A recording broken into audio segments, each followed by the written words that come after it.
അപ്പൊ ഇന്ന് ഞങ്ങൾ ആദ്യമായിട്ട് ഒരു വീഡിയോ എടുക്കാൻ നമുക്ക് വീഡിയോയിലേക്ക് പെരുന്നാളൊക്കെ വരാൻ പോകുന്നത് നമുക്ക് മെയിലാഞ്ചി. അപ്പൊ ഇത് നമ്മൾ മൺചട്ടിയിലാണ് ഉണ്ടാക്കുന്നത്. മൺചട്ടി ചൂടായി വരുമ്പോൾ നമുക്ക് മിക്സറും തയ്യാറാക്കണം.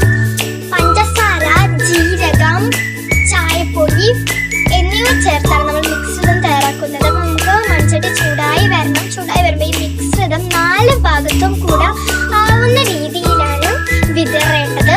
4 ഭാഗത്തിൽ കൂടി വേണം. പിന്നെ നമുക്കൊരു ടെയിൽ പീസ് എടുത്ത് നടുവിൽ വെക്കാം. ടെയിൽ പീസ് ഞങ്ങൾ യൂസ് ചെയ്ത് ഇങ്ങനെ ആയതാണ്. അപ്പൊ നമുക്ക് നടുവിലൊരു ചെറിയ പാത്രം വെക്കണം. എന്നിട്ട് ഇത് നമ്മൾ സാധാ വെള്ളം വെച്ചാൽ ചൂടാവുന്ന വരെ കാത്തിരിക്കണം. അപ്പൊ ഫ്രണ്ട്സ്, നമ്മൾ നല്ല തിളച്ച വെള്ളം എടുത്തിട്ട് 20 മിനിറ്റിന് ശേഷം തിളച്ച വെള്ളം എടുത്ത് മാറ്റാം. ഇനി നല്ല തണുത്ത വെള്ളം അതിലേക്ക് ഒഴിച്ചു കൊടുക്കണം. നല്ല തണുപ്പുള്ള വെള്ളം ഒഴിച്ചു കൊടുക്കുക. എന്നിട്ട് നല്ല തണുപ്പിന് വേണ്ടിയിട്ട് ഐസ് ക്യൂബ് കൂടെ നമുക്ക് ഇട്ട് കൊടുക്കണം. ഇത് നോക്കുമ്പോൾ അതിന്റെ സ്റ്റെയിനൊക്കെ നമ്മുടെ ഈ മുകളിലത്തെ പാത്രത്തിൽ വന്നിരിക്കുന്നുണ്ടാവും. അപ്പോൾ നമുക്ക് ഇതെടുത്ത് മാറ്റാം.